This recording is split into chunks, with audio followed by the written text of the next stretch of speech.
비가 오나 눈이 오나 강남역, 광화문, 보신각 등지에서 수백 수천 명이 모여 한 목소리를 냈습니다. 하지만 이런 사실에 대해 아는 사람은 당시 현장을 지나던 행인 말고는 별로 없습니다. 이들은 왜 거리로 나왔고 언론은 왜 여기에 대해 보도하지 않는 걸까요? 여러분의 고정관념을 깰 이 믿기지 않고 믿고 싶지도 않은 충격적인 세계사적 대사기극의 피해자는 바로 유권자 여러분입니다.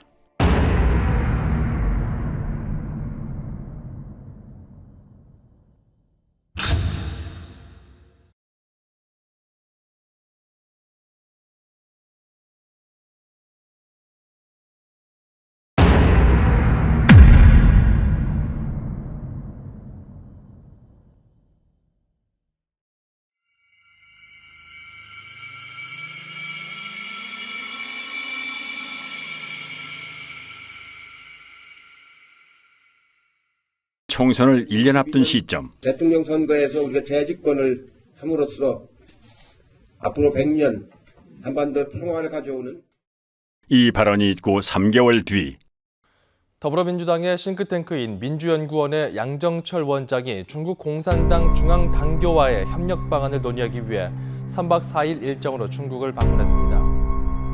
伟大光荣正确的中国共产党万岁！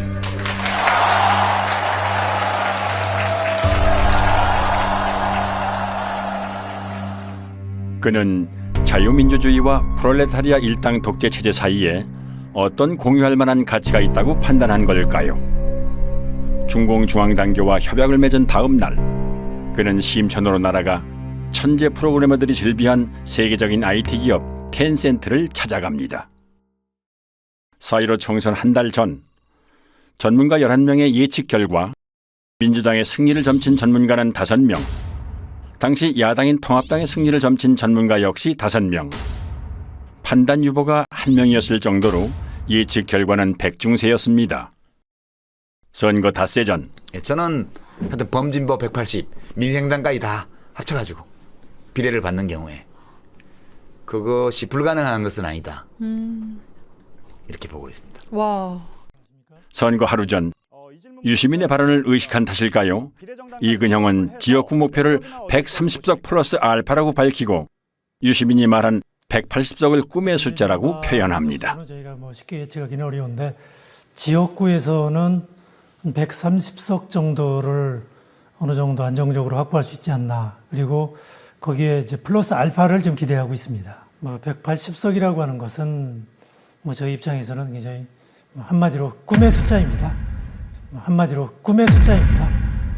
저도 과거에는 부활못이었어요. 저도 이제 특별감찰관실이나 그 국회 부의장실에서 부정선거 제보나 이런 것들을 접한 적이 있습니다. 그런데 그때는 이상한 사람들이다. 말도 안 되는 그런 거를 이렇게 가져오냐라고 해가지고 사실 제대로 살펴보지도 않았어요. 그냥 부활못이었죠. 그런데 이제 선거 모의 소송을 하게 되고 증거 보전을 하게 되고 이 부정선거의 증거들을 보면 볼수록 심각한 부정선거가 있었던 거예요. 4월 15일 제21대 국회의원 선거일 출구조사 결과가 발표됩니다. 예상 외의 압승에 어안이 벙벙했던 걸까요? 민주당은 패한 쪽이라고 봐도 될 정도로 경직된 분위기입니다. 이근형 역시 환희에 찬 승자의 모습과는 거리가 있습니다. 민주당은 예상을 훨씬 뛰어넘어 그 꿈의 숫자를 현실로 만듭니다. 선거 다음 날 아침 이근형은 SNS에 전략기획팀의 예측이었다며 광역별 판세라는 표를 올렸는데 큰 논란이 일자 바로 삭제합니다. 그 표에는 지역별 예상 득표와 함께 비례대표 17석을 뺀 실제 민주당의 지역구 획득 의석수와 정확히 일치하는 163이라는 숫자가 적혀 있었던 것입니다. 특히 괄호안의 사전투표 보정값이란 표현은 시뮬레이션을 통해 사전투표를 조작한 값이 아니냐는 의심을 불러일으켰습니다. 실현 불가능하다던 꿈의 숫자를 그는 왜 예측이라고 하며 갖고 있었을까요? 더불어민주당이 미래통합당을 누르고 압승했습니다. 민주당은 지역구와 비례대표 의석을 모두 합해서 전체 의석의 5분의 3인 180석 선을 넘겼습니다. 16년 만에 단독 과반을 차지한 것을 뛰어넘어서 사실상 개헌을 제외한 거의 모든 안건을 단독으로 처리할 수 있게 됐습니다. 유례 없는 공룡 여당이 탄생한 겁니다. 반면 미래통합당은 비례정당까지 합해서 개헌 저지선인 101석을 턱걸이로 방어하는 참패를 당했습니다. 그런데 민주당 대선의 1등 공신인 양정철은 예상대로 나온 결과가 무엇이 그리 엄청나고 두려운지 입술까지 파르르 떱니다. 너무 엄청난 결과를 만들어 주셔서 무섭기도 하고 두렵기도 하고 너무 엄청난 결과를 이근영도 비슷한 말을 자주 남깁니다. 선거를 대승리로 이끈 이들은 대체 무엇이 그리 두려웠던 걸까요? 저도 선거를 한 30년 이상 분석을 했지만 이렇게 압도적으로 여당이 승리할 거라는 거는 전혀 예측 못했습니다. 투표는 크게 선거일 전에 하는 사전투표와 선거일 당일에 하는 당일투표로 나누어지지요. 그런데 선관위에서는 투표소 내의 모든 CCTV를 가리도록 규정하고 있습니다. 이 때문에 전국의 투표소는 투표자 수 부풀리기나 기타 의심할 만한 불법 행위에 대해 사후 확인조차 할 수 없게 되어 있는 사각지대입니다. 2018년 지방선거와 2020년 국회의원 선거의 투표자를 비교해 볼까요? 당일 투표자는 고작 13만여 명 늘어난 반면 사전투표자는 무려 310만 명이라는 기형적인 증가를 보입니다. 당일 투표자가 1%도 안 되게 늘어난 반면 사전 투표자는 36% 가까이 증가한 것입니다. 여기에 선관위가 발행한 유권자 의식조사는 의미 있는 방증을 하나 더 제공해 줍니다. 4.15 총선에서 투표를 한 사람만을 대상으로 행한 이 조사에서는 사전 투표와 당일 투표 중 어느 쪽을 했는지를 물었습니다. 이런 문항은 정치 성향과 무관하고 굳이 허위로 답할 이유가 없으므로 신뢰도가 높다고 할 수 있습니다. 공식 개표 결과에서는 사전투표 비율이 40%대였지만 설문조사에서는 고작 29%밖에는 안 됩니다.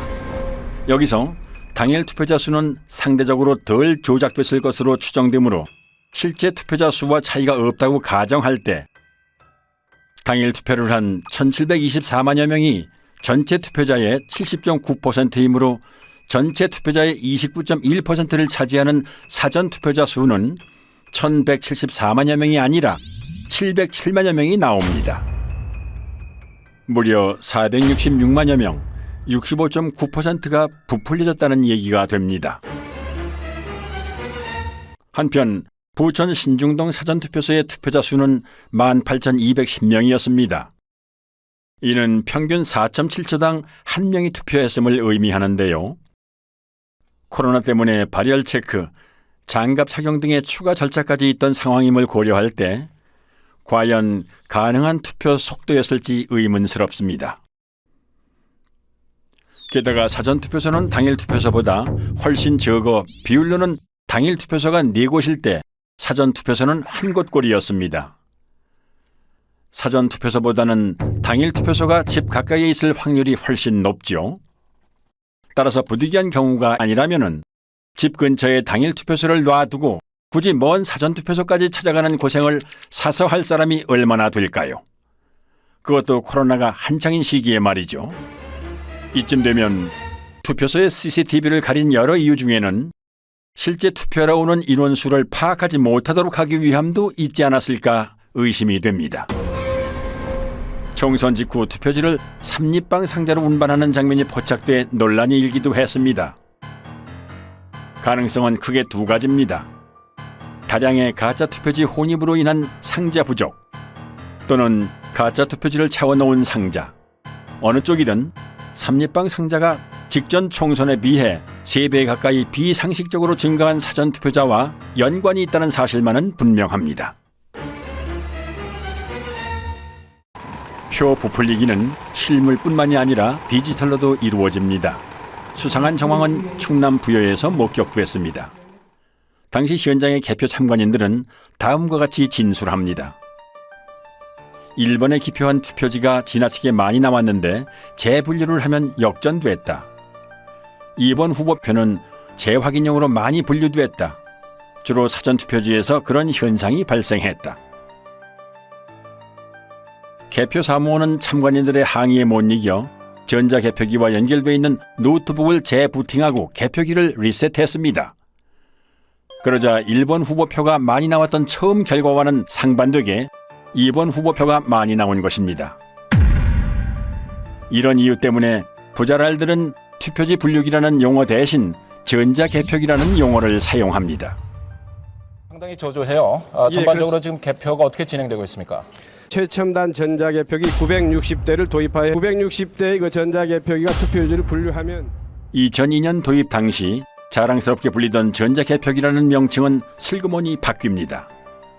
멀쩡한 전자개표기를 투표지 분류기라고 부르는 건 법률상 전자개표기는 재보궐, 지자체 선거 등 작은 규모의 선거에만 쓰도록 현행법이 정해져 있기 때문에 전국 규모의 선거에도 전자개표기를 쓸 경우 불법이 되므로 굳이 투표지 분류기라고 부르는 것입니다. 그런데 비례대표 선거를 수개표했음에도 불구하고 개표 시간은 이전 총선에 비해 불과 1시간 36분, 20.4%밖에는 늘어나지 않았습니다. 투표자 수가 19.2% 증가한 점을 감안하면 수개표와 별반 차이가 없습니다.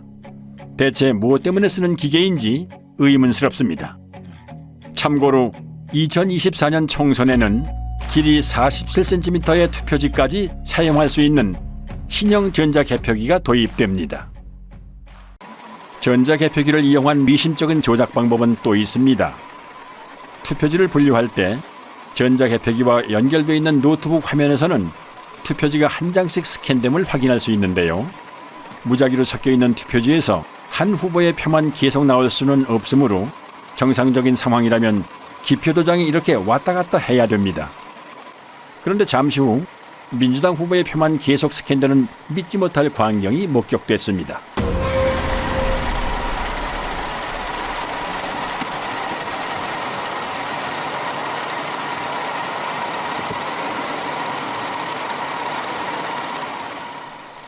그리고 이런 장면은 부산에서도 참관인의 카메라에 잡힙니다.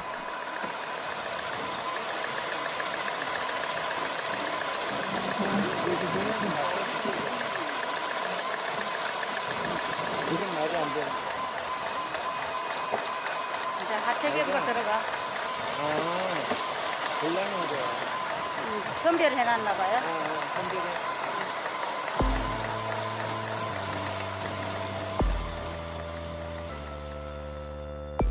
과연 재확인 목적이 맞을까요? 중복 스캔에 대해 선관위에도 질의하고 내부 지침도 확인했지만 그런 내용은 없었습니다. 오히려 분류된 투표지를 다시 통과시키면 투표수가 많아지게 되니 유의하라는 빨강색 주의 문구가 있었습니다. 재확인이라는 구실로 부풀린 득표수와 투표지 수를 맞추는 작업이라는 생각이 강하게 듭니다. 이 장면은 부자랄들에게는 너무나 유명합니다.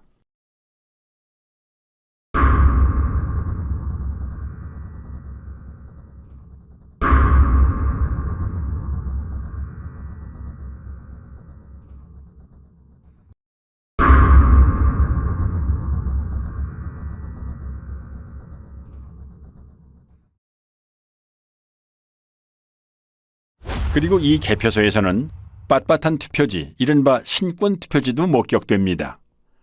투표 사무원 손 타고 투표함에 넣을 때 접히고 접히지 않더라도 안에서 하중에 눌리고 개표소 테이블에서 눌리고 이리저리 휩쓸리고 개표 사무원 손까지 타는 투표지가 이렇게 흐트러짐이 없이 신권 지폐 같을 수가 있을까요? 이 밖에도 곳곳의 개표소에서는 전혀 접힌 흔적이 없는 역대 최장의 비례대표 사전투표지와 롤 용지로 출력되므로 절단면이 매끈할 수밖에는 없음에도 불구하고 절단면이 거친 관외 사전투표지 다발 등 상식적으로 납득할 수 없는 투표지들이 목격됐습니다. 전북 전주에서는 교부된 투표용지 수보다 투표함에 넣은 투표지 수가 10장이 더 많이 나온 해괴한 일도 있었습니다. 해명할 방법이 없는 선관위는 이 어처구니 없는 숫자를 지금까지도 홈페이지에 그대로 게재해놓고 있습니다. 이렇게 부풀려진 표는 선거 직후 가장 뜨거운 이슈였던 사전투표와 당일투표 간의 비상식적인 괴리를 만들어냈습니다. 2016년 총선 서울 지역의 히스토그램을 살펴보죠. X축은 사전투표 득표율에서 당일투표 득표율을 뺀 차이를 나타냅니다. 즉, 사전투표 득표율이 당일투표 득표율보다 크면 양수이므로 0을 기준으로 오른쪽, 사전투표 득표율이 당일투표 득표율보다 작으면 음수이므로 0을 기준으로 왼쪽에 위치하게 됩니다. 그리고 Y축은 음면동의 숫자를 나타냅니다. 파랑색인 민주당과 빨강색인 새누리당이 중앙에 0쪽으로 몰려있음을 알 수 있습니다. 사전투표와 당일투표의 차이가 크지 않다는 의미입니다. 그럼 2020년 4.15 총선 때의 그래프를 볼까요? 좌우가 대칭된 데칼코마니입니다. 민주당은 모두 양수 쪽에 있으므로 모든 지역에서 사전투표 득표율이 당일 투표보다 더 높았다는 의미이고, 반대로 통합당은 모두 음수 쪽에 있으므로 모든 지역에서 사전투표 득표율이 더 낮았다는 의미입니다. 민주당은 10%포인트 이상 높은 곳이 대부분이고, 통합당은 반대로 마이너스 10%포인트보다 더 낮은 곳이 대부분입니다. 정의당이나 국가혁명배당금당, 무소속이 중앙에 집중되어 있는 것과 대조적입니다. 조작이 주로 민주당과 통합당을 대상으로 행해졌음을 알 수 있습니다. 수백만의 인구가 4년 만에 행한 투표 결과가 이렇게 판이할 수 있을까요? 이번에는 지도로 한 번 살펴보지요. 사전투표 득표율에서 당일투표 득표율을 뺀 차이가 민주당은 플러스 20% 쪽으로, 통합당은 마이너스 20% 쪽으로 확연히 갈립니다. 어떻게 이렇게 상반될 수 있을까요? 코로나로 외출을 꺼리는 마당에 오히려 사전투표율이 사상 최고를 기록하고 28년 만에 최고 투표율을 기록한 점도 의아하지만, 수백 명도 아니고 수천만의 인구가 일사불란하게 집단행동을 해서 일방적으로 민주당 지지자들만 사전투표에 몰렸다는 점은 쉽게 납득이 가지 않는 부분입니다. 부부층들은 말합니다. 사전투표에 적극 참여하는 청년층 중에는 민주당 지지자 비율이 높기 때문에 사전투표는 민주당이 유리하다고 말이지요. 그러나 이것은 엄연한 거짓 정보입니다. 사전투표에 가장 참여도가 높은 연령대는 보수 성향이 강한 장년층으로 60대가 1위, 70대가 2위, 3위도 50대였습니다. 그럼에도 불구하고 사전투표 득표율에 있어 거의 모든 선거구에서 민주당은 10에서 20% 정도 더 높았고, 통합당은 그만큼 더 낮았던 것입니다. 당일 관내 관내는 득표율이 크게 납니다. 근데 그게 뭐냐면 전 세계적으로 공통으로 인정되는 통계적 공리입니다. 근데 우리나라 사람들만 몰라요. 고등학교까지 나오면 다 배우고 다 납득이 되는 그 툴을 가지고 전체 우리 253개 선거판을 딱 분석을 하면 통계적 공리, 확률적 수식, 그 다음에 대수적 수식을 가지면 다 부정해요. 이건 너무 심각한 거라. 허병기 교수는 고등학교 교과과정에서 가르치는 기초적인 통계 공리를 적용하여 선관위가 발표한 후보자들의 득표 수가 실제로 나올 확률을 계산했습니다. 각 선거구에서 관내 사전, 관외 사전, 당일 득표율이 모두 거의 동일하게 나와야 하는 것이 통계의 법칙이지만 4.15 총선 때 선관위가 발표한 양당의 득표 수는 이런 기형적인 히스토그램을 만들어냅니다.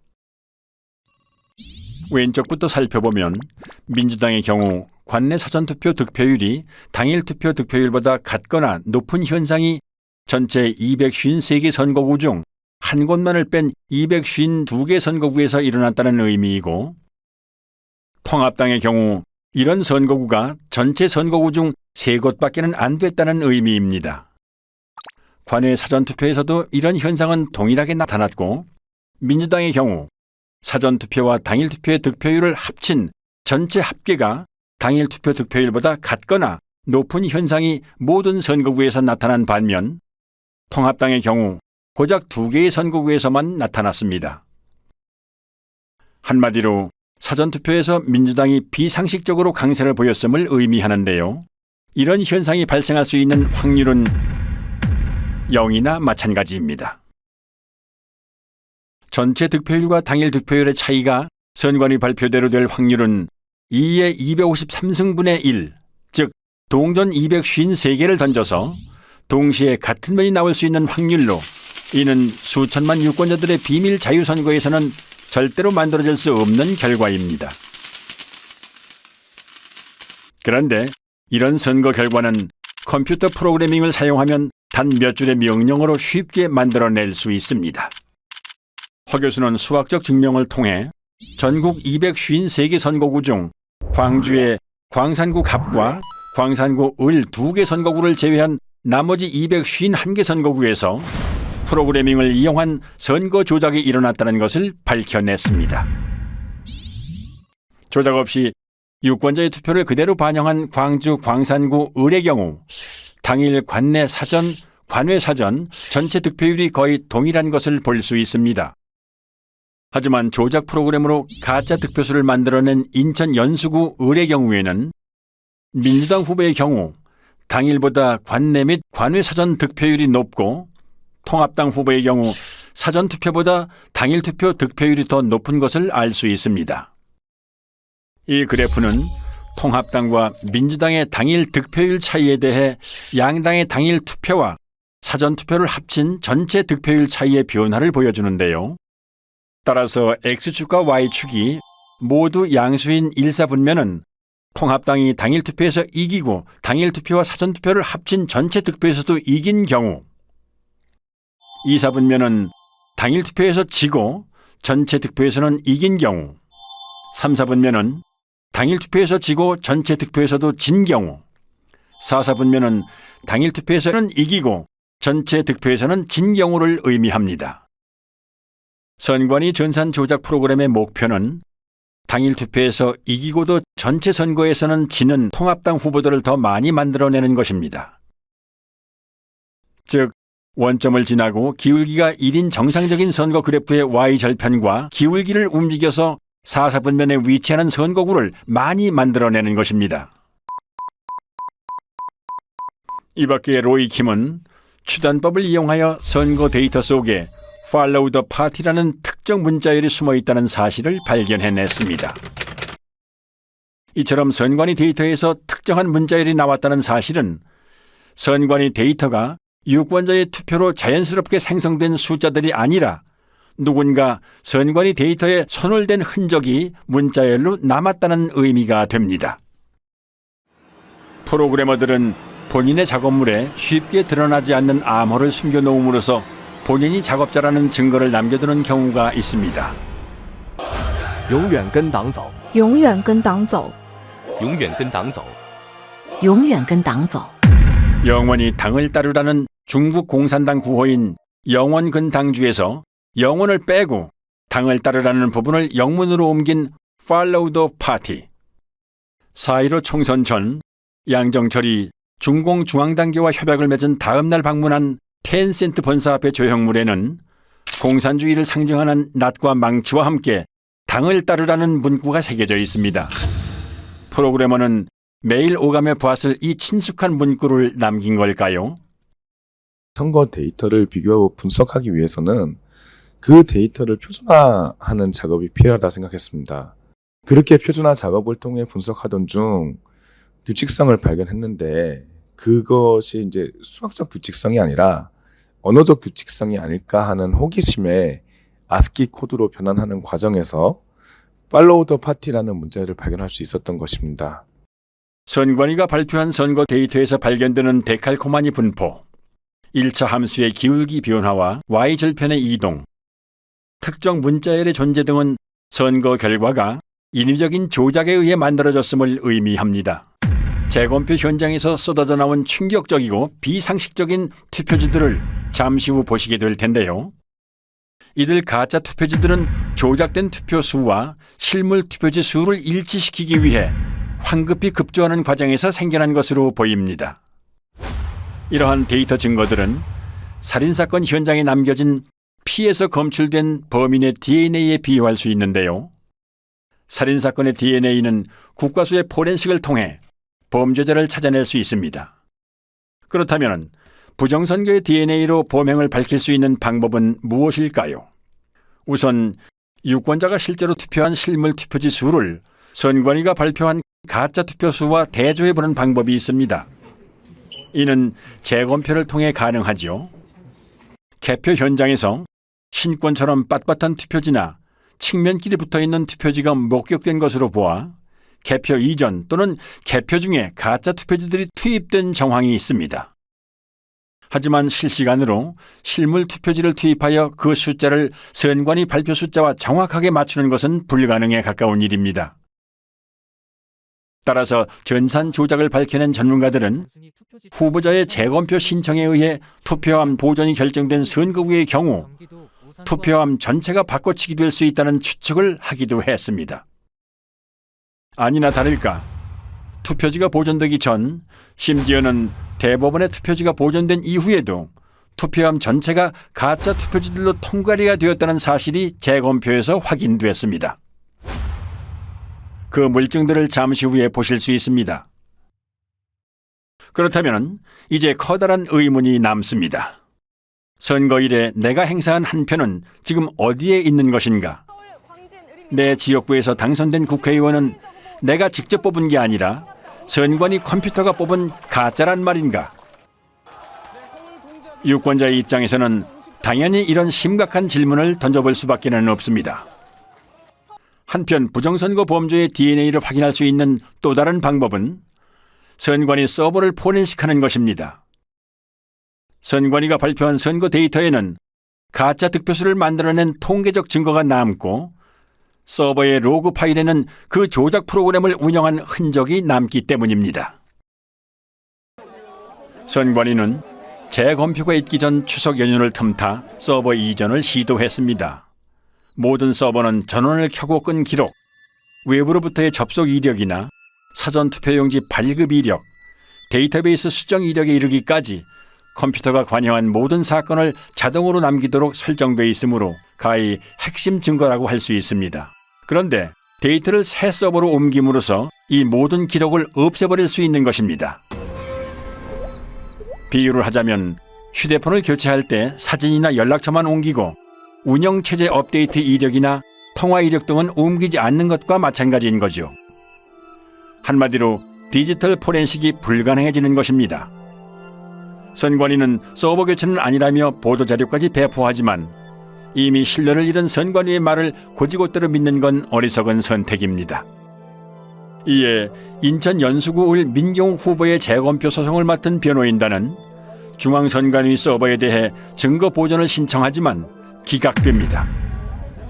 기습적인 이전 시도를 알아차린 시민들은 선관위 관악청사 앞에서 경찰과 밤새 대치하며 서버 이전을 막기 위해 필사적으로 저항하지만 역부족이었습니다.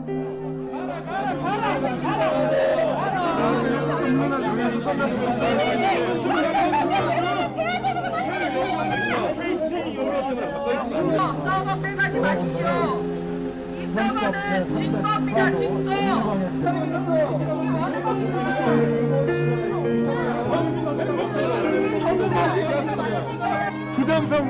부정선거를 밝히라는 국민들 체포해가고 있습니다.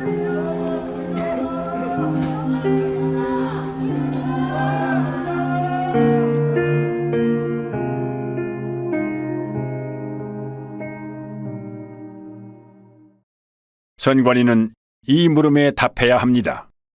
부정선거 범죄의 DNA가 어떻게 선관위가 발표하는 선거 데이터에 남게 되었는지, 우리 유권자들이 던진 진짜 투표지들은 지금 어디에 있는지, 포렌식의 핵심 증거가 되는 선관위 서버는 왜 빼돌렸고 지금 어디에 있는지, 만일 선관위가 이실직고하지 않는다면 수사를 통해 부정선거 범죄자를 검거하고 진실을 밝혀내야 합니다. 총선 직후 인터넷에는 비상식적인 선거 결과에 대한 의심의 글이 잇따라 올라왔습니다. 집단지성의 뜨거운 토론이 이어졌고 밤잠을 줄여가며 만든 다양한 분석 자료도 올라왔습니다. 사람들의 의심은 커져갔고 마침내 부정선거임을 확신한 사람들이 거리로 나와 부정선거 규명을 외쳤습니다. 검정 옷차림에 검정 우산을 든 블랙 시위가 전국 곳곳에서 일어났고 단체가 만들어졌습니다.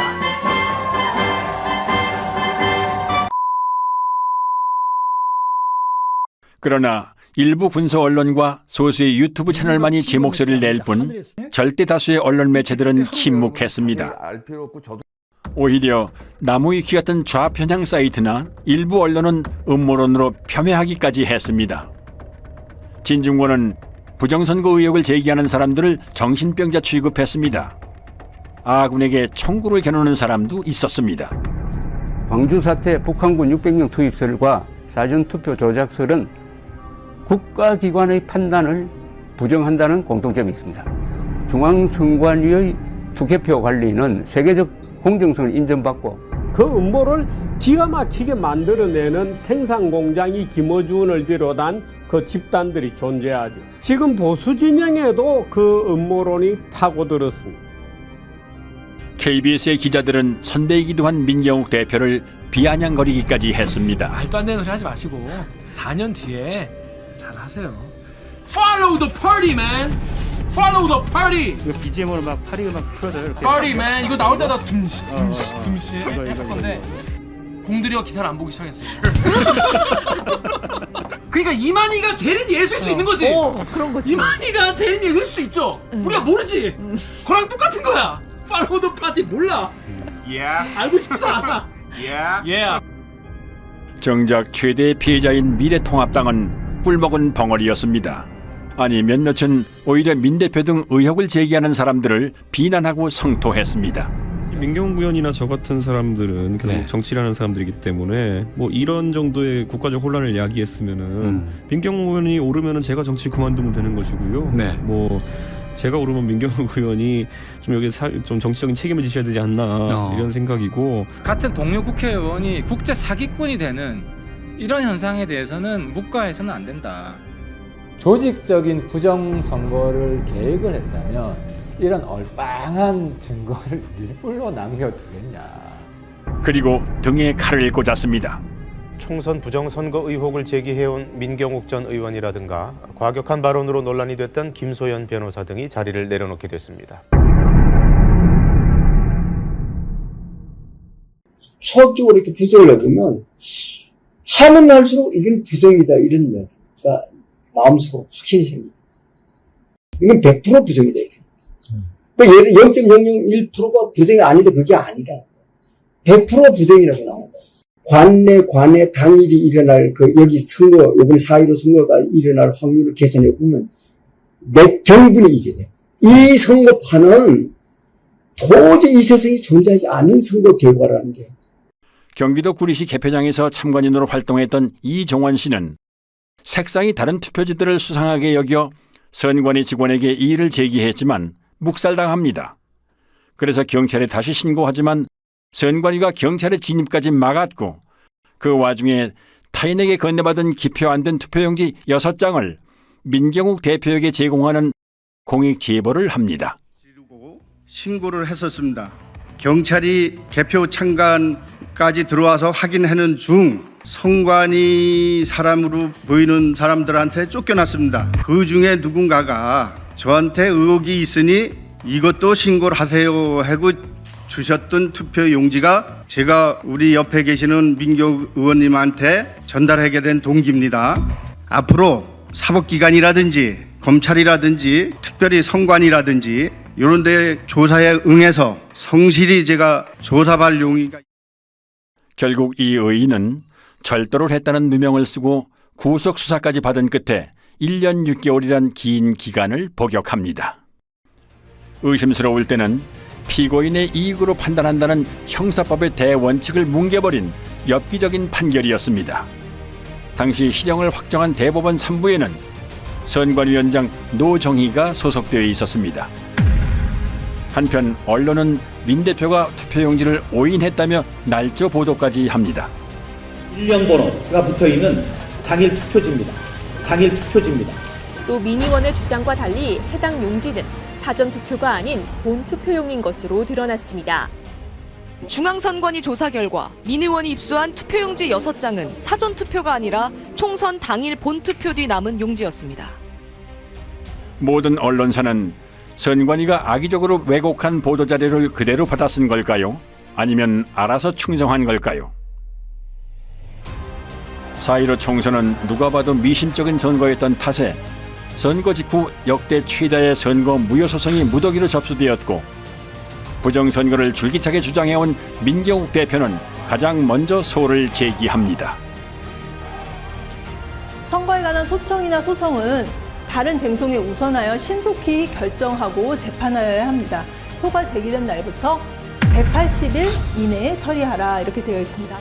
하지만 대법원은 처리 기한을 4배 이상 훌쩍 넘긴 800여일 만에야 이 소송을 처리합니다. 중앙선거관리위원회는 선의의 피해자인지 아니면 부정선거의 주범이며 공범인지 국민들이 지켜볼 것입니다.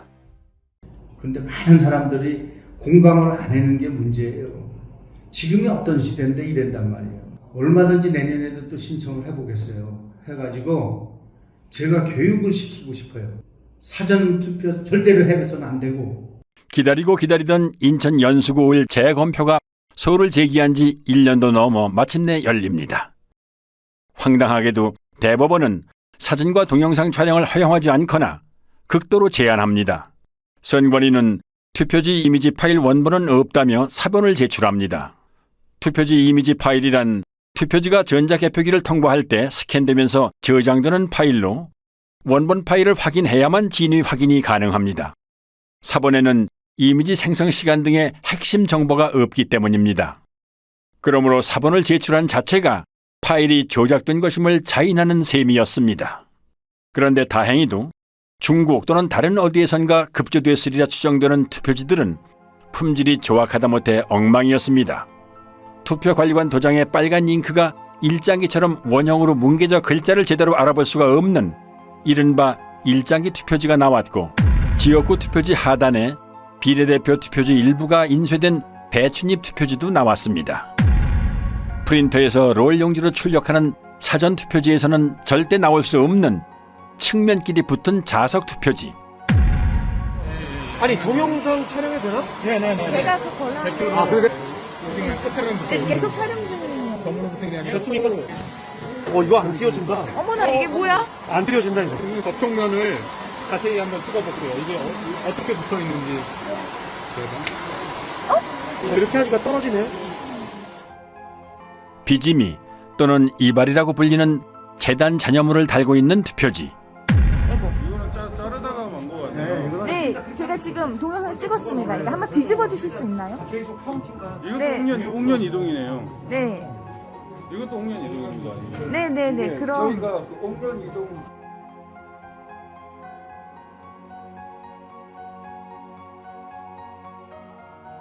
인쇄소에서 쓰는 접착제인 머리풀, 일명 댄너리풀이 측면에 붙어있는 투표지와 이 접착제가 투표지 면에 묻어 서로 들러붙은 투표지.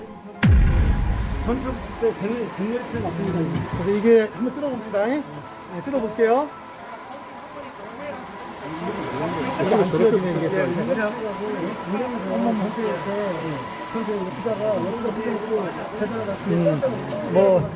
이건 별도로 계산하면 될 것 같아요. 새 지폐처럼 빳빳한 신권 투표지. 투표지를 촬영 못하게 노트를 올려놓고 손으로 가립니다.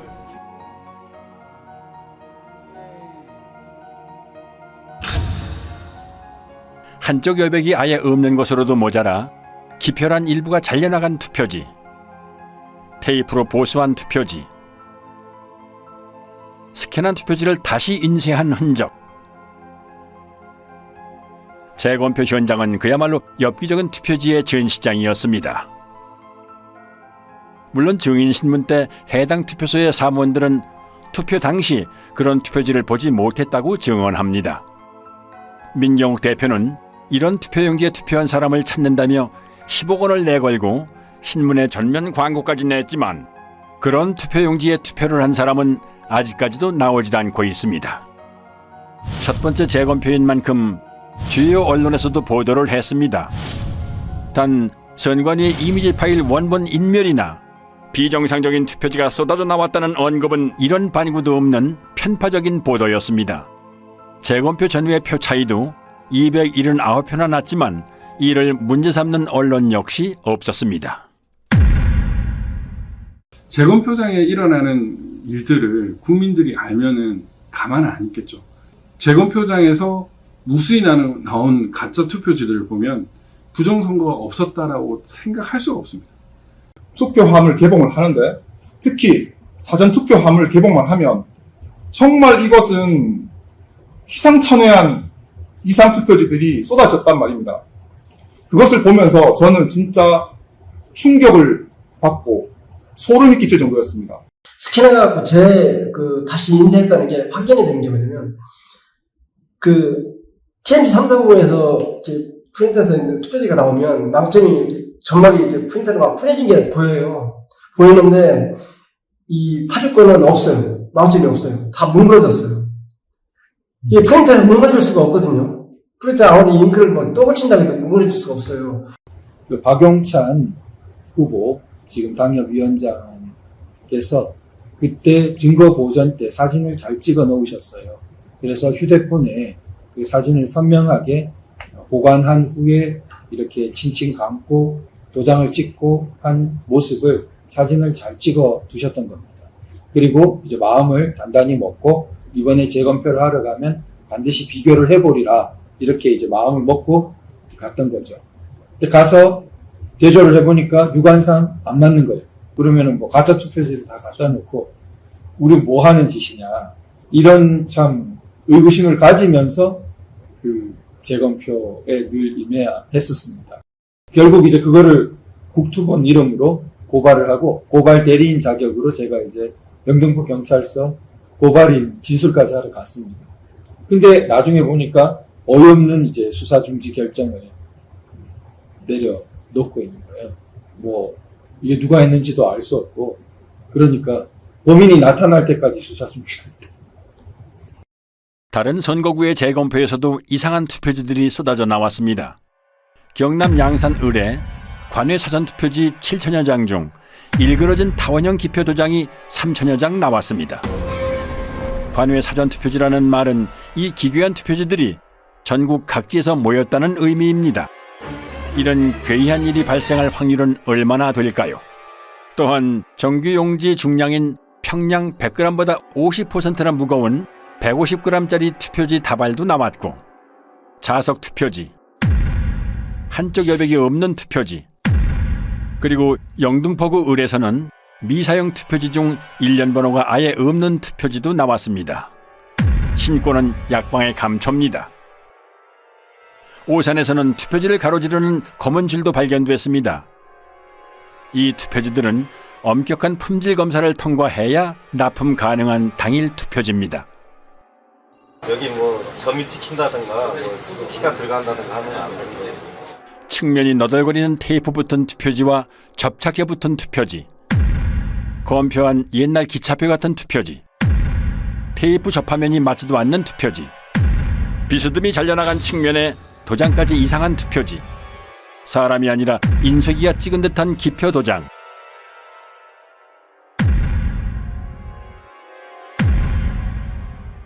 측면에 붙어있는 머리풀, 누더기 투표지,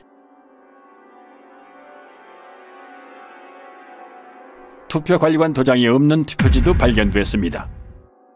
파주에서는 지역구와 비례대표 인쇄 내용이 함께 찍힌 배춧잎 투표지도 2장 더 나왔습니다. 그리고 자석 투표지 3장짜리도 보입니다. 상단에 빨간 화살표 모양이 붙어있는 화살표 투표지도 나왔습니다. 안 나오면 섭섭한 신권 투표지, 한 장씩 절취하여 교부하는 일련 번호를 한꺼번에 여러 장 자르다 만 투표지, 새 종이 같은 빳빳함은 차치하고 이런 잔여물이 롤 용지에서 나올 수 있나요? 여기 투표용지는 분류 시 종이가 걸리는 것을 방지하기 위해 종이가 접힌 후 원 상태로 회복하는 기능이 적용된 특수 재질을 사용하고 있습니다. 접힌 자국이 없는 투표지가 돈다발처럼 묶여 다량 발견된 것이 선거 결과 조작의 증거는 될 수 없습니다. 선관위의 궤변대로라면 이런 투표지들은 모조리 가짜 투표지가 되겠군요. 주요 물증에 대한 보충 설명입니다. 화살표 투표지는 QR코드가 있으므로 사전투표지입니다. 사전투표용지는 롤 용지를 사용해 출력하지요. 롤 끝에는 용지가 풀리지 않도록 고정하는 스티커를 붙여놓는데 이 부분이 그대로 사용된 것입니다. 얼마든지 재발급이 가능한데 굳이 이런 투표용지를 교부할 사무원이 있을까요? 일장기 투표지는 투표관리관이 선수 도장을 날인하는 당일 투표지입니다. 관리관이 사용하는 도장은 잉크가 내장돼 있어 인주가 불필요한 만년 도장인데요. 아마도 사용법을 모르고 인주를 묻혀 찍는 바람에 일장기에 붉은 원처럼 도장이 뭉개진 투표지입니다. 참고로 일장기 도장은 송도 이동 제6투표구의 총 투표지 1974장 중 1000장 이상이 나왔습니다. 1000장을 날인하려면 무려 6시간이나 걸리는데요. 물론 그 긴 시간 동안 그런 도장을 찍은 사람도, 그런 투표지에 투표를 했다는 사람도 나타나지 않았습니다. 정상의 투표용지라면 좌우 여백이 균등해야 합니다. 선관위가 팩트체크라는 이름으로 올려놓은 영상부터 보시죠. 투표용지의 좌우 또는 하단 여백이 불균형하게 인쇄된 투표용지가 발견됐다는 의혹이 일면서 이게 유효투표지 대량 인쇄의 증거라는 주장이 있었는데요. 대법원은 투표용지 발급기에 장착된 라벨 프린터에 종이를 정렬하는 가이드의 위치가 잘못 설정되었거나 공급용지를 한쪽으로 치우치게 투입하거나 커팅되면서 좌우 또는 상하 여백이 다른 투표용지가 생성될 수 있다고 판단했습니다. 투표지 위조는 없었다. 선거 이슈 팩트체크였습니다. 선관위 직원들은 선거 여러 날 전에 투표용지를 모의 출력해보고 사전투표 전날에도 최종적으로 모든 프린터에서 모의 출력을 실시하여 이상 유무를 점검한 뒤 프린터를 봉인합니다. 그리고 사전투표 당일 아침 봉인을 제거한 후 그 설정 그대로 사용합니다. 게다가 모든 투표용지의 폭은 100mm 불변이므로 위치를 한 번 설정해 놓으면 가이드에는 아예 손을 댈 필요가 없습니다. 그런데 이런 투표지가 나올 가능성은 얼마나 될까요? 그리고 이 프린터는 이렇게 소형 라벨까지 출력하기 때문에 좌우가 1mm만 틀어져도 불량품이 될 수 있으므로 가이드가 움직이지 않도록 고정해주는 레버가 있습니다. 올리면 풀림 상태, 내리면 잠금 상태가 되지요. 그런데 선관위는 여기 한술 더 떠 아예 레버를 글루건으로 고정을 시켜놓고 사용해왔음이 확인됐습니다. 레버 위에 반투명한 물질이 접착제입니다. 조금 전 선관위의 해명 동영상에도 레버 위에 접착제가 확인됩니다. 아무리 좌우 여백을 다르게 찍고 싶어도 찍을 수 없는 프린터를 가지고 그런 어이없는 여백 불량 투표용지를 찍어냈다고 사기를 친 겁니다. 더욱이 제조업체 매뉴얼에는 노랑 부분이 인쇄 영역이고 좌우 여백이 각각 2mm라고 명기되어 있습니다. 실제로 투표용지의 가장자리에는 바탕색이 인쇄되어 있지 않음을 알 수 있습니다. 그렇다면 이런 투표용지는 대체 어디에서 어떻게 찍어낸 걸까요? 그럼 마지막으로 배추잎 투표지, 선관위 영상부터 보시죠. 지역구 사전투표용지 하단에 비례대표 사전투표용지 내용 일부가 인쇄돼서 마치 배추잎처럼 보이는 투표지가 발견되었고 이게 대량 유조투표용지 투입의 증거라는 주장이 있었습니다. 이때 지역구 투표용지가 완전히 배출되지 않은 상태에서 투표용지를 받기 위해 출력 부분에 손을 대고 있는 경우 지역구 투표용지가 안쪽으로 밀리면서 하단의 비례대표 투표용지 내용의 일부가 겹쳐서 출력될 수 있다는 사실이 대법원 재판 감정 과정에서 확인됐습니다. 그리고 이건 선거 무효소송 때 선관위 측에서 재연 가능하다면서 제출한 영상입니다.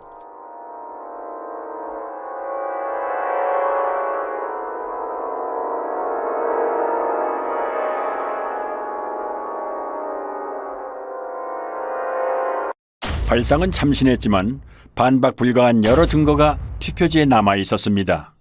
선관위에서 사용하는 사전투표용지 발급기는 앱손사의 3색 잉크젯 프린터입니다. 잉크젯 프린터는 헤드가 좌우로 움직일 때 헤드에 달린 노즐에서 서너 가지 색의 잉크가 일제히 분사되어 색을 만들어내지요. 반면 가짜 투표지 인쇄에 쓰인 인쇄기는 순서에 따라 한 색상씩 개별적으로 찍어냅니다. 즉, 잉크젯 프린터는 여러 색을 동시에 찍어내지만 인쇄기는 색상별로 차례대로 찍어낸다는 커다란 차이점이 있는 것입니다.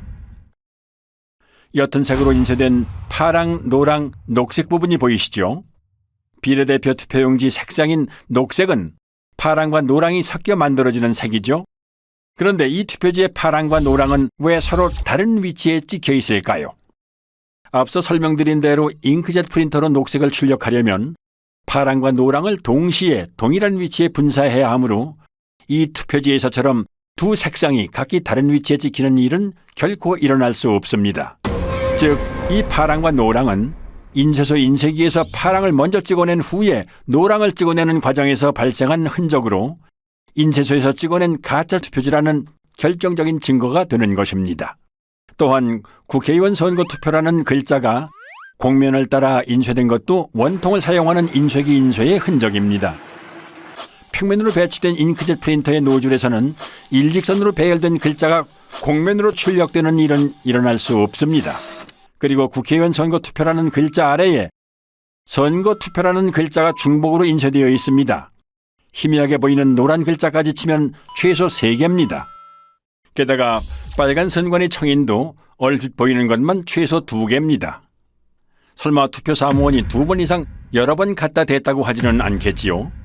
또한 한국경제당 아래에 위치한 친박신당이 더 위에 찍힌 것도 설명할 수 없는 부분입니다.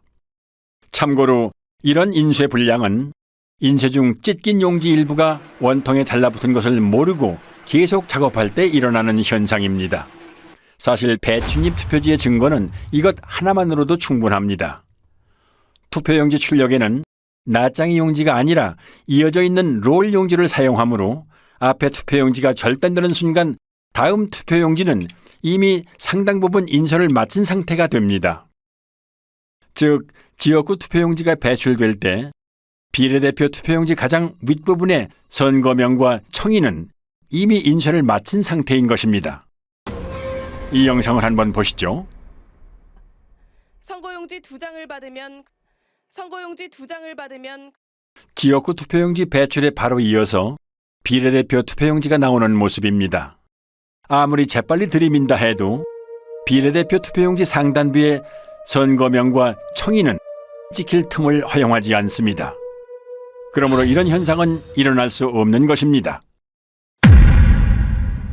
제가 그랬습니다. 대법관님, 원상회복 종이, 형사기억 종이 선관위한테 좀 가져오라고 해주십시오.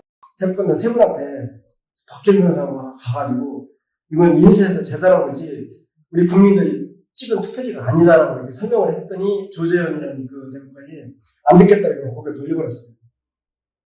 어이없는 사실은 투표지 중량을 비교하거나 루페로 인쇄 상태만 비교해봐도 쉽게 진위를 파악할 수 있음에도 불구하고 대법관들이 이런 요청을 묵살했다는 점, 그리고 이런 표들이 유효표로 인정됐다는 점입니다.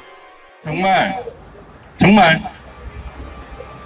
다 바꿔놨었습니다. 사전투표, 당일투표 전부 가짜였습니다.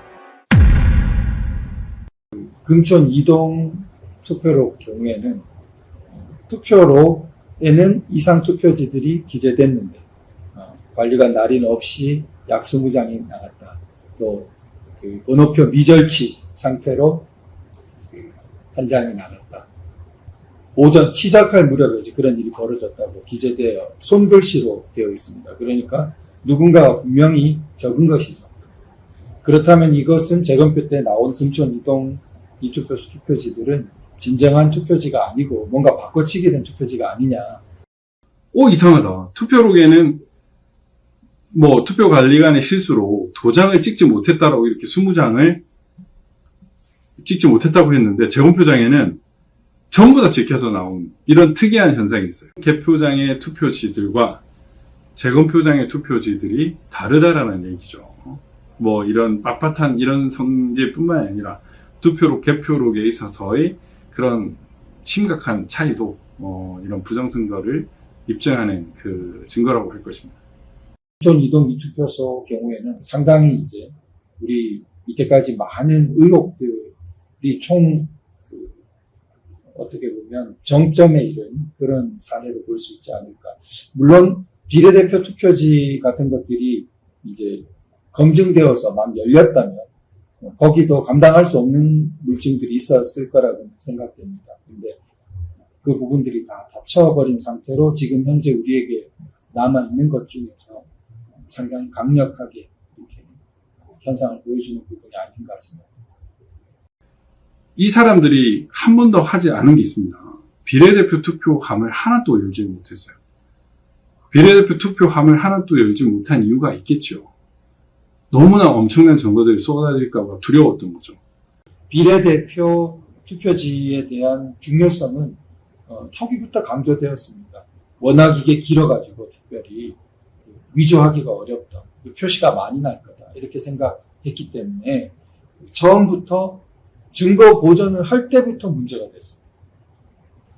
증거 보전을 할 때 비례대표 투표지까지 하도록 법원 명령이 나왔는데 선관위 국장급에 해당되는 사람이 그 지역국장인가요?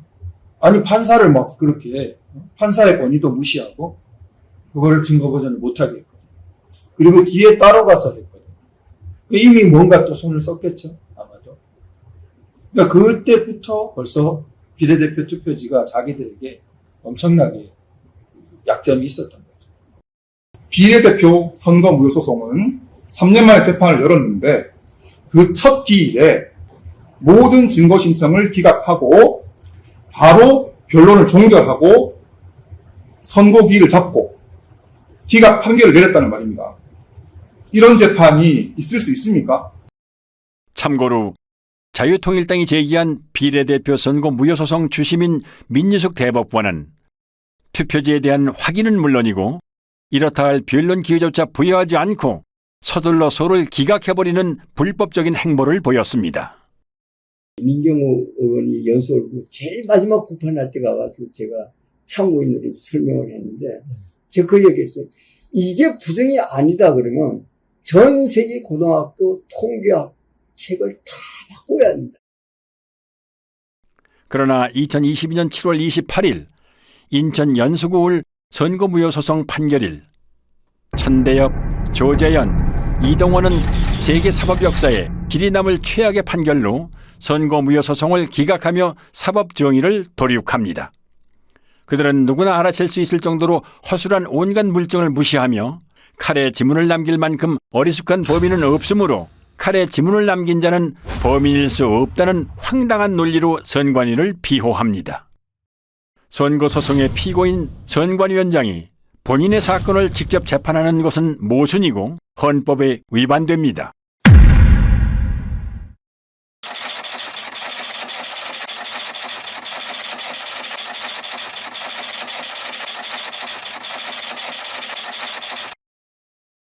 (4월 15일) 총선 선거 무효 소송을 기각했습니다. 법원의 판단을 존중합니다. 지난 2년간 우리 사회는 부정선거 논란으로 국민적 불신과 갈등이라는 엄청난 사회적 비용을 치러야 했습니다. 그나마 후손들에게 그나마 덜 욕을 먹으려면, 불명예를 회복하려면 지금이라도 양심선언하고 제대로 재판해야 된다. 그렇게 생각을 합니다. 사전투표지나 당일투표지를 불문하고 모두 다 법원에 제출하기 이전에 선관위가 발표한 후보별 득표수에 맞춰가지고 투표자들이 던진 투표지를 모두 다 파쇄 내지 소각 처리하고 인쇄소에 새로 만든 투표지들을 투입해가지고 법원에 제출했기 때문에 빳빳한 신권다발 투표지라든지 배춧잎 사전투표지라는 이런 부정투표지가 나온 거 아닙니까? 그거를 대한민국의 대법관들이 다 아는 겁니다. 알매도 불구하고 본인들이 그냥 덮기로 결정한 겁니다. 그 판결문에서는 그 본드가 떡칠된 투표지 같은 것은 일체 언급을 하지 않습니다. 가장 설명하기 곤란하고 불리한 부분은 아예 이렇게 존재 자체를 묵살해버리는 식으로 편법을 쓰면서 진행했습니다. 증거가 나오잖아요. 그 법조항이 있죠. 예를 들어 선거재판에 대한 법조항이 있어요. 제가 문외한으로 가봐도 당장 이건 선거 재선거예요. 아까 이 일장기 예를 든다면 1700 중에서 1000표가 나왔다. 그리고 200표인가 300표 무표가 나왔어요. 글자 하나도 인식이 안 되는 게 나와요. 그리고 그때 관리 책임자가 나와갖고 나는 그런 도장 찍은 적이 없습니다. 그거 하나만이라도 그 선거는 새로워요. 대법관이라는 사람이 그렇게 법조항을 그렇게 많이 다루는 사람들이 다른 말을 붙여서 무슨 그게 범인을 찾는 그 말이 안 되는 걸로 갖고 그래 난 들어보니까 저는 이제 그 세계가 다른 세계인데 가보면 너무 놀란 거예요. 아 여기는 이런 세계가 여기 또 있구나. 이게 진짜 신기한 세계다. 선거관리위원회가 잘못하면 선관위를 없애면 됩니다. 대법원은 어떻게 할 겁니까? 이 대법원은 죄를 쌓아가고 있습니다. 부정선거를 저지른 사람은 일회성으로 한 번 부정선거를 저질렀어요. 그럼 부정선거를 저지른 사람들을 잡아서 혼을 내면 우리 체제는 튼튼하게 지탱될 수 있습니다. 그런데 지금 이 대법관들이 한 짓은 한 번 저지른 그들의 부정선거를 판결로서 남김으로 해서 판례가 남음으로 해서 우리 사회에 제도로 만들어버렸습니다.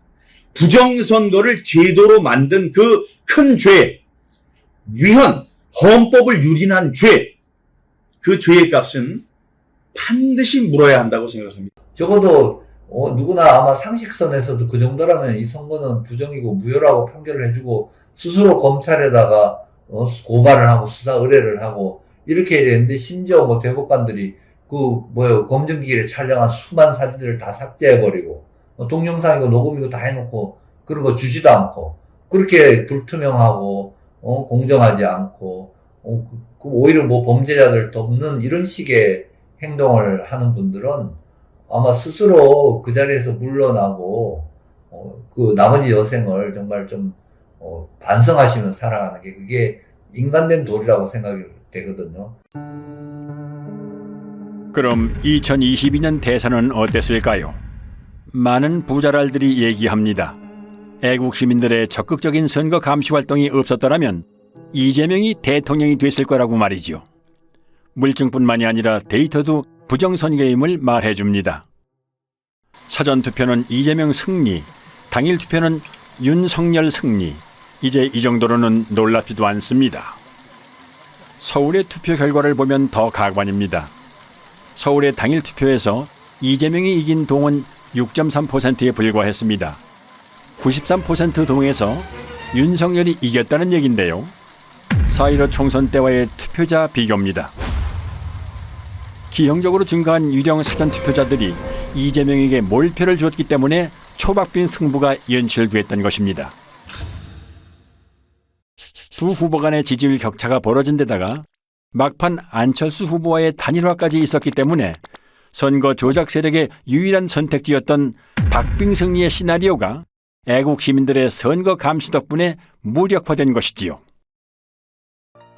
칼로 자른 듯 사선으로 절단되어 있고 선까지 인쇄되어 있는 사전투표 용지는 어디에서 찍어낸 걸까요? 그리고 떼인 흔적이 남지 않는다면 봉인지는 왜 붙이는 걸까요? 다들 보셨죠? 청아들. 어이가. 아니, 봉인지를, 모든 분들이 알 수 있도록 봉인지를 테스트한다고 여기에 붙여가지고 이렇게 하면 흔적이 남습니다 했는데 깨끗하게 떨어졌어요. 말이 됩니까? 어이가 없다. 풀안 남았네요. 죄송합니다. 아, 죄송한 게 아니죠, 그거는. 그러면은, 글자 여러 알파벳이 나오죠. 위에서 밑으로 돼요. 아무 데다 돼요. 기능 자체가 그런 거라서 이거는. 봐요! 이야! 정말! 봅시다. 와, 이거. 표시 안 나네? 이거 와야겠네, 이거는. 잠깐, 내가 가서 이의신청하고 올게. 한편 아침 6시부터 투표소 앞에서 발열정대를 써가며 투표자 수를 센 시민들은 여러 건의 표 부풀리기를 제보해왔습니다.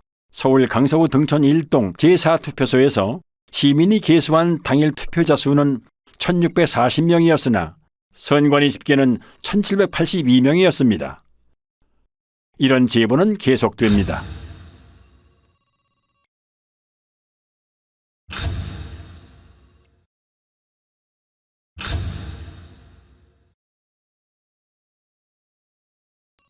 국민의 참정권 유리는 정권이 바뀐 후에도 여전히 계속되고 있습니다.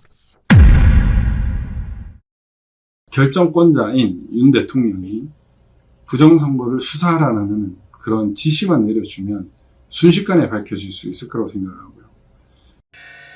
이 투표지들을 보면 3구 대선에 이어 치러진 6.1 지방선거 또한 부정이 아니라고 말 못합니다. 이재명이 출마한 인천 계양구 올 국회의원 보궐선거의 빳빳한 당일 투표지들, 그리고 새로 산 벽돌책 같은 교육감 투표지들, 일련 번호가 절취 안 된 투표지들은 투표 사무원이 절취하는 걸 깜빡 잊어다 치더라도 자르다만 투표지는 있을 수가 없습니다. 절취하다만 투표용지를 그냥 교부할 사무원, 그리고 그런 투표용지를 받아들고 기표소로 향할 투표자는 유령밖에 없습니다. 연속되는 동일 후보 투표지 투입은 지방선거에서도 포착됩니다. 그런데 세로 줄이 보이시죠? 문제는 이 줄이 있는 투표지들이 각지에서 우편으로 취합된 관외 사전 투표지라는 점입니다.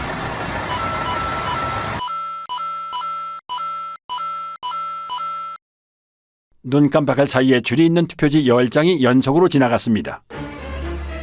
경자 위에 희미하게 짧은 줄이 있는 첫 번째 투표지에는 죽전 이동이라고 찍혀 있는 것 같군요. 두 번째, 세 번째, 네 번째 투표지는 정자 이동이 찍혀 있는 듯합니다. 다섯 번째는 서현 일동으로 보이는군요. 여섯 번째 투표지는 판독이 힘든데요. 공주의 옥령동 아니면 진주의 옥봉동일까요? 일곱 번째는 정자 2동, 여덟 번째는 정자 1동, 아홉 번째는 희흥동인가요? 어쨌든 별개의 지역입니다.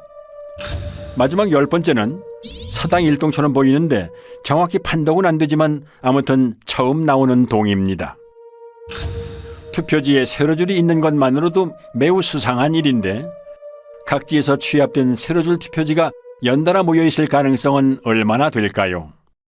당연히 여러 투표소에 관리관 도장이 찍힌 가짜 투표지를 어딘가에서 한꺼번에 찍어냈다는 증거인 것입니다. 문재인 정부에서 실시한 4.15 총선과는 달리 6.1 지방선거, 국회의원 보궐선거, 교육감 선거는 윤석열 정부에서 실시된 선거들로 정권이 바뀐 후에도 여전히 부정선거가 자행됐다는 정황을 보여줍니다. 따라서 이들 선거에서 부정이 있었다면 마땅히 그 책임은 윤석열 대통령이 져야 합니다. 법학자들, 변호사들 침묵하고 있습니다. 이런 잘못된 진행에 대해서는 잘못된 절차 진행, 잘못된 재판에 대해서는 비판의 목소리를 내야죠. 왜 안 냅니까? 이 시대를 살았던 기자들은 지난 4년의 공백기간, 그 양심의 공백기간, 이 사회의 목탁, 무관의 제왕, 칼보다 강한 펜을 휘두르지 못했던 그 자신들의 죄를 앞으로 오랫동안 고백해야 될 겁니다. 이 배춘입 투표지로 투표한 사람이 존재한다고 가정을 하지요. 선관위는 QR코드 확인을 통해 이 투표지로 투표한 사람이 누구인지를 특정할 수 있습니다. QR코드 맨 마지막 7자리의 일련 번호가 투표자마다 다르게 부여되기 때문이지요. 사전투표소에 들어서서 본인 확인을 하고 투표용지를 발급받는 순간 투표자와 투표용지가 매칭되고 기표된 투표지는 전자개표기를 통과하면서 누구에게 투표했는지가 컴퓨터에 저장되므로 누가 누구를 뽑았는지를 확인할 수 있는 것입니다.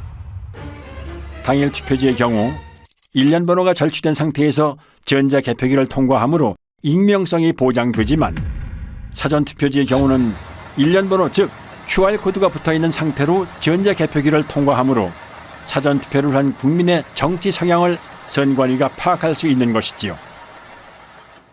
설상가상으로 여론조사 업체들은 조사 전화번호를 통신사로부터 직접 받는 게 아니라 선관위 산하에 여심위를 통해 받도록 되어 있습니다.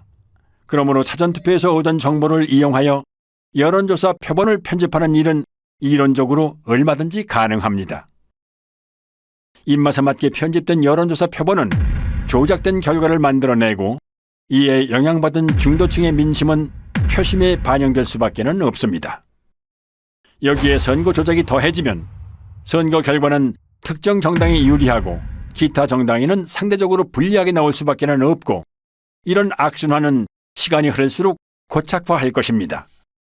이렇게 선관위가 제출한 자료를 보면 투표자가 누구였고 그 사람이 몇 시경에 몇 시 몇 분에 투표를 하러 왔고 그 사람의 주소지가 어디고 이런 것들이 딱 적혀져 있습니다. 결국 QR코드와 그 투표 시간을 이렇게 연동을 하게 되면 누구인지를 바로 확인할 수 있는 그런 상황이더라고요. 결국에는 비밀투표 원칙이 위배되고 있다라는 것을 스스로 자인을 했는데 선관위는 지금도 그걸 부정을 하고 있죠. 지금도 이제 만약 공중파 같은 데서 이런 그 사건을 다루고 국민들에게 알린다면 국민들이 저는 가만히 있지 않을 거라고 생각됩니다. 언론은 선관위의 조작 결과를 무비판적으로 수용하고 재검표에서 쏟아져 나오는 온갖 물증이나 대법관들의 만행을 철저히 외면함으로써 대중의 눈을 가렸습니다. 정치인은 또 어떤가요?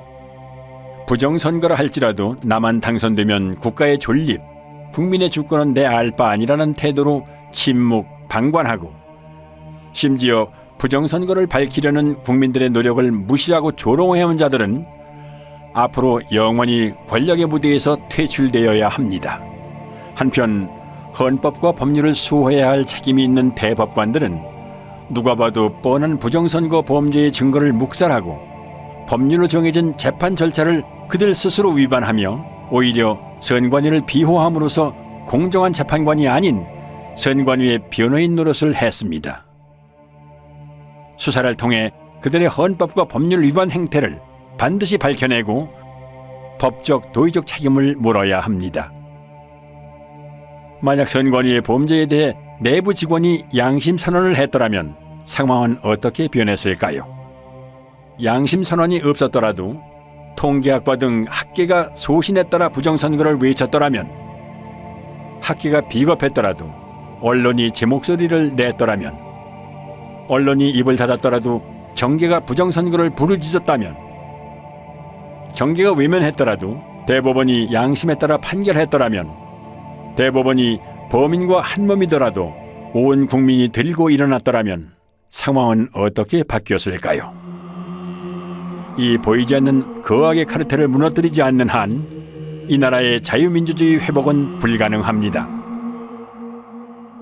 윤 대통령의 대선 후보 시절 박주선 전 의원은 직언을 쏟아냅니다. 모든 갖가지 증거를 종합해 볼 때 부정선거가 광범위하게 자행이 됐다 하는 의혹을 지을 수가 없습니다. 실제로 검토 결과 몇 장의 투표용지를 보니까 경악을 금할 수가 없었습니다. 재작년 4.15 총선 때 사전선거가 좀 부정 의혹이 있지 않는가 걱정을 많이 하고 계시는 거 알고 있습니다. 부정선거를 만약에 획책한다면 이 나라에서 살 수 없게 해야 되지 않겠습니까? 윤 대통령도 뭐 평생 검사 생활을 하시던 분인데 저는 그분이 살아온 이력이라든지 맡은 바 이런 걸 통해 가지고 이런 걸 그냥 묵인하고 넘어가지는 아니라고 생각되거든요. 그리고 기대를 많이 합니다. 하고 다만 이제 워낙 큰 일이라서 신중하게 정치적으로 뭔가 잘 해야 되겠죠. 그래가지고 정말 나라가 혼란 없이 이렇게 불의와 부패한 데 관여된 사람들은 지위 고하를 막론하고 일단 그 직에서 배제하고 또 조사해가지고 그 응당한 책임을 처벌을 받도록 하고 또 그 제도는 다시 개혁을 해가지고 국민들 누구나 이렇게 신뢰하는 선거제도를 다시 마련해야 될 거로 생각합니다. 윤석열 대통령은 대선 후보 시절 유세에서 한 약속을 지켜주기 바랍니다. 비상식적인 통계적 증거와 숱한 물증이 나왔음에도 수사에 착수하지 않는다면 정부 수반 또한 공범입니다. 부정선거의 줄임말인 부선은 단순한 말줄임 외에 유권자 스스로가 뽑는 선거가 아니란 의미도 있습니다. 당선된 최고인민회의 대의원들을 다음과 같이 보도한다. 제1호 만경대 선거구 한송국 북한이나 다름없이 선관위가 당선자를 결정짓는 선거. 부선은 좌우의 문제가 아닙니다. 정상과 비정상, 준법과 범법, 정의냐 불의냐의 문제입니다. 헌법기관인 중앙선거관리위원회는 대체 국민을 얼마나 우습게 보았길래 이런 상상 불가한 사기극을 꾸밀 수 있었을까요? 부정선거 사용. 특정 정치 세력이 선관위하고 야합이 돼가지고 30년, 50년 장기 집권을 한다고 한번 생각해 보시기 바랍니다. 나라에 뭐가 남겠습니까? 선거가 무너진다는 것은 모든 질서가 다 무너지는 것이고, 그러면 이제 선거를 장악한 사람들 뭘 원하겠습니까? 자기들끼리 해먹을 거 아닙니까? 자기들끼리 해먹기 위해 가지고 결국은 외세와 결탁하게 될 것이고, 그 외세가 결국은 중국 공산당이 될 거 아닙니까? 우리가 체제를 유지할 수가 없는 거죠. 이거를 한국 사람들이 그냥 묵이나 넘어가겠다. 뭐 그럼 노예로 사는 겁니다. 예. 여론 조작으로도 모자라 국민의 참정권까지 도둑질하는 보고도 믿기지 않는 사상 최악의 범죄 카르텔. 체제의 근간을 위협하는 이 거악의 범죄 집단을 해체하고 다시 정상적인 자유민주주의 국가를 되찾기 위해 부정선거는 하루빨리 규명되고 재발 방지를 위한 대수술에 착수해야 합니다. 1960년 3.15 부정선거에 분노한 중고등학생, 대학생들이 정확히 한갑자를 돌아 60년의 세월이 흐른 2020년 힘들게 지켜온 자유민주주의가 무너질지도 모른다는 위기감에 또다시 거리로 나오셨습니다. 백발의 등도 굽었지만 나라를 염려하는 뜨거운 마음만은 60년 전 그대로 간직한 채 거리로 나오셨습니다. 이제는 60여 년 전 거리로 나온 청년들에게 빚을 갚아야 할 때입니다. 4.15는 발음나는 대로 의미를 부여한다면 이렇게 쓸 수 있습니다. 역사상 으뜸가는 오점, 영원히 지워지지 않을 커다란 오점이 남았습니다. 세상은 부정선거 같은 일이 어떻게 있을 수 있느냐는 듯 마냥 평화로워 보이지만 지금 우리가 살고 있는 곳은 국민 주권을 유린한 거악의 부정선거 카르텔이 국회의원을 만들고 대통령을 만드는 끔찍한 독재 국가입니다. 나는 헌법을 준수하고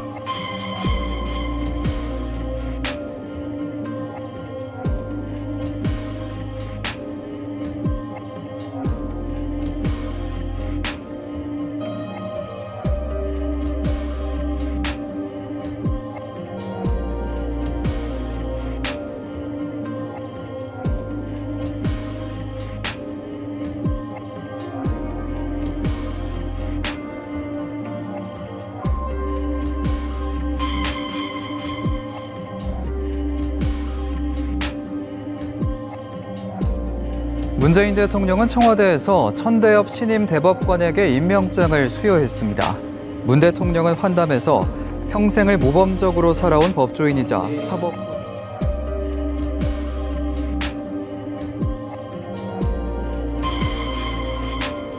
천대엽이라는 대법관이 저에게 이렇게 얘기를 했는데 전 아직도 그 목소리가 잊혀지질 않습니다.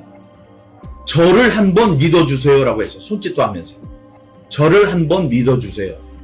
안타까운 것은 우리 국민들이나 변호사들, 법조인들은 메이저 언론에서 보도를 해주는 것만을 사실이라고 인식하는 그런 경향이 있습니다.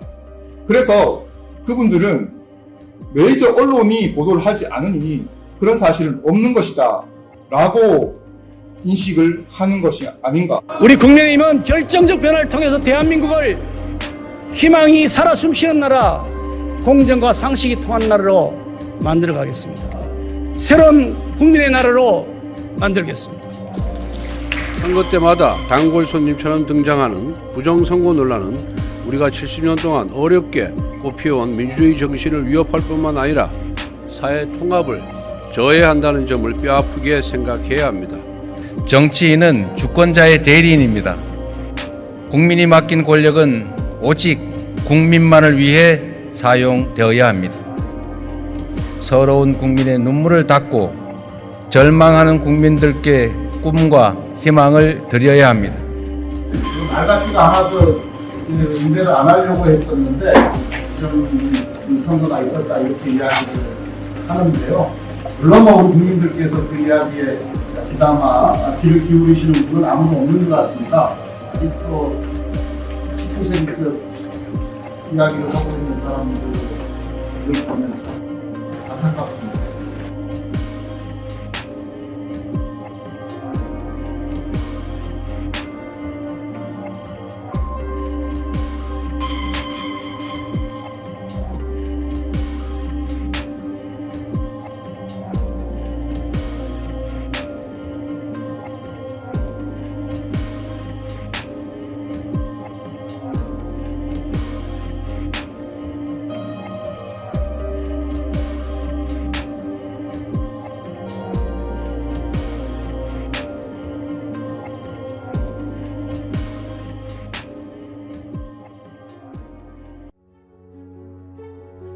수사를 통해 부정선거의 진상을 규명하고 관련자를 처벌하고 잘못된 선거 제도를 뜯어고쳐 우리의 권리를 되찾고 나라를 바로 세울 것인가?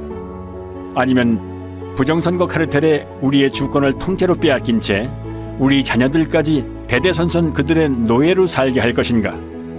이제 이 나라의 주권을 가진 우리가 선택하고 행동에 나설 차례입니다. 헌법의 문구를 다시 상기합니다. 대한민국의 주권은 국민에게 있고 모든 권력은 국민으로부터 나온다.